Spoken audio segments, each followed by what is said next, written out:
Okay, so get this, right? Just imagine a world where we didn't even need to reduce carbon emissions, right? We just straight up reversed them. Yeah. Like what if you could create industries that actually remove carbon dioxide from the atmosphere? Wow. That is the game-changing potential of BECCS. Yeah. And today we're diving headfirst into a pioneering project that's making this a reality. And this isn't, like some far off like fantasy land. This is happening right now. In Brazil, there's a company, Fs Agrisolutions. Okay. And they're about to launch one of the world's first large-scale BCCS projects. Wow. And we get a front row seat because they had this 3-hour public hearing. Oh, wow. Yeah. We're talking real people, real concerns, and this is a deep dive into like the science, the technology, and then the potential impact. So we're going to unpack all of that for you today. And you know what's really remarkable is that Fs Agrisolutions, this isn't their first rodeo. Like, they've been at the forefront of low-emission ethanol production for years. Yeah. And they're constantly finding ways to, like, minimize their carbon footprint. Exactly. They're already leading the pack, and now they're upping the ante, right, with BCCS. That's right. But before we get into like all the details, all the nuts and bolts, Yeah. let's take a step back. Okay. What exactly is BECCS, and why is everyone so excited about it? So BECCS, in a nutshell, it stands for Bioenergy with Carbon Capture and Storage. And it's basically about harnessing the power of renewable energy sources.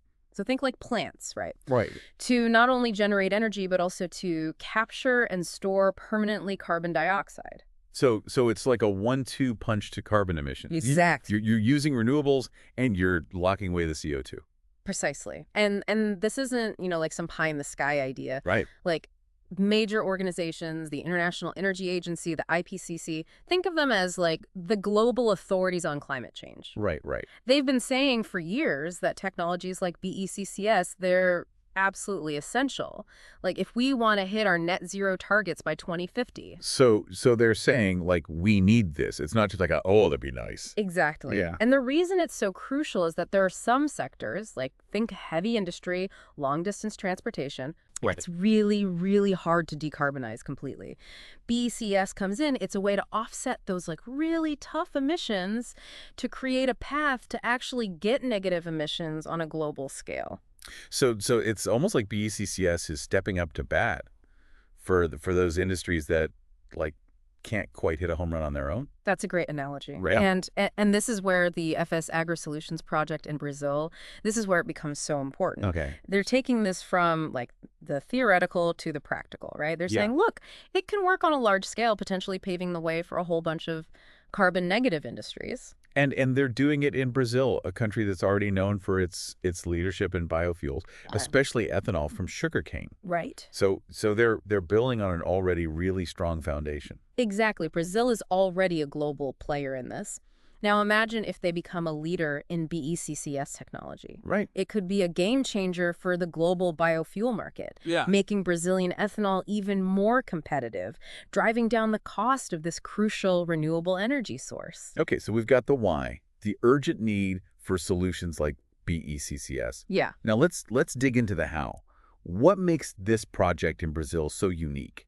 How are they actually doing this? Okay, so picture this. You've got this massive ethanol production facility. Okay. Right? And as part of the process, they're already capturing the CO2 that's released during fermentation. Okay. So instead of just like releasing that CO2 up into the atmosphere, they're going to capture it, compress it, pump it deep underground. Yep. Okay, so far so good. But where exactly does this CO2 go? Are we talking about just like burying it in some random hole in the ground? Not just any hole. Think about those massive salt caverns that you might heard of. Right. The ones that they use to store natural gas. Okay. Like it's similar, but Fs Agrisolutions, they had to go out and find a suitable geological formation. Right. And to do that, they had to do something pretty extraordinary. Thanks. They drilled an exploratory well hundreds of meters deep to map out the geology beneath the surface. Okay, hold on. Why go through all that trouble? Like, what's the big deal with finding the right spot?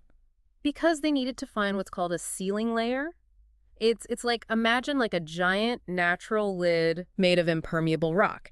It's got to be deep enough underground to withstand all that pressure from the CO2 and completely sealed off from groundwater or anything like fault lines. Oh, wow. Otherwise, you risk, that CO2 leaking back up to the surface. Right. Which kind of defeats the whole purpose. Yeah, exactly. So they're basically creating like a super secure underground storage vault. Exactly. For this captured CO2. Yeah. Got it. And that's where these like really detailed geological maps come in. Think of it like giving a doctor an X-ray, but instead of a body, it's the Earth itself. Right. They need to see every layer, every fault line, any potential weak points to make sure that CO2 stays put for good. And did they find what they were looking for? Was the geology suitable? That is the million-dollar question. And luckily for Fs Agrisolutions, the answer seems to be yes. Yeah. They found a suitable formation, with that reliable sealing layer. Okay. But that's not where the story ends. Right. Remember that public hearing we mentioned? Yeah.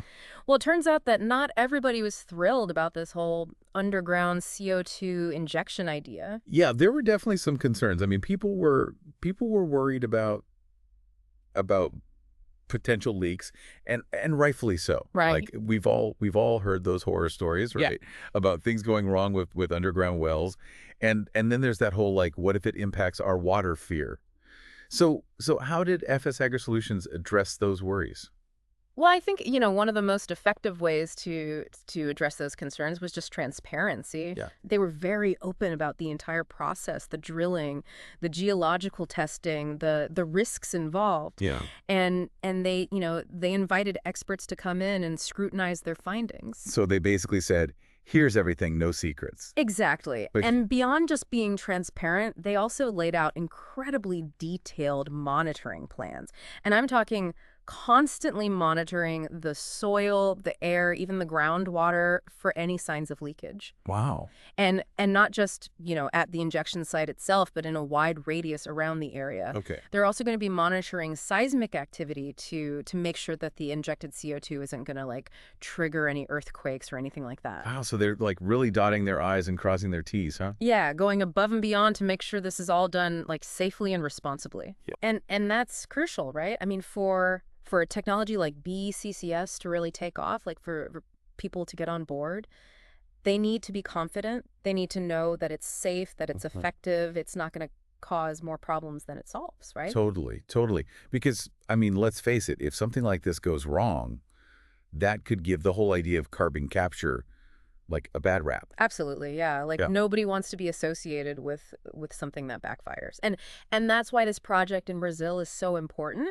Sure. It's not just, proving the technology sound, it's demonstrating it can be done safely, responsibly, and with the support of the people who, live there. Right. Getting buy-in from the community. Yeah.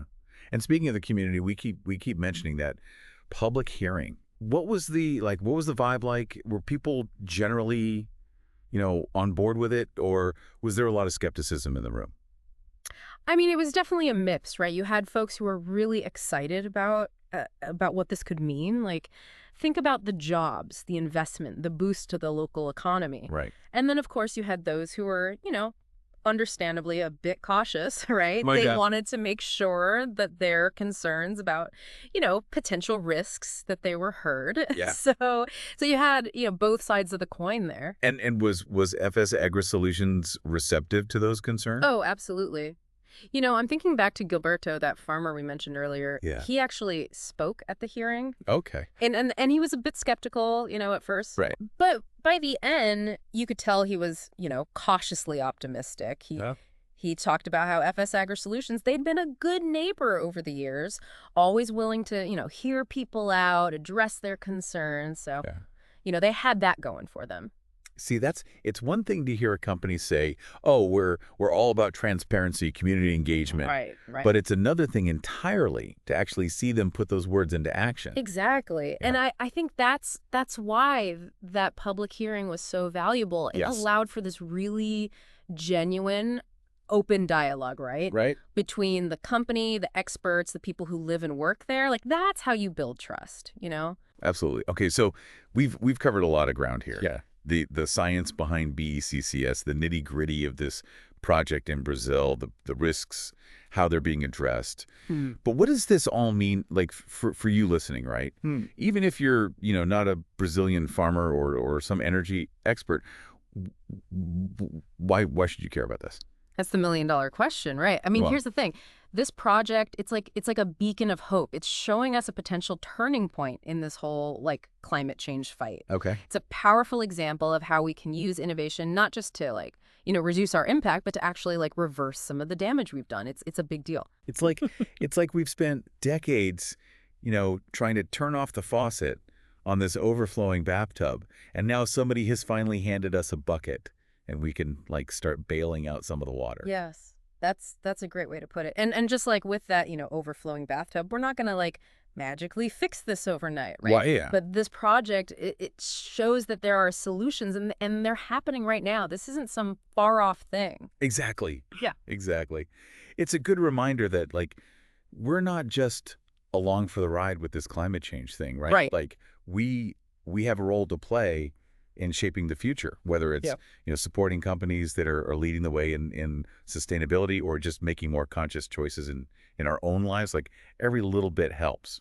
Absolutely, yeah. And who knows, maybe this project in Brazil, it'll inspire a domino effect, Right. Similar initiatives popping up all over the world, and that could lead to, a cleaner, more sustainable future for everyone. It's a future worth fighting for. Absolutely. Totally.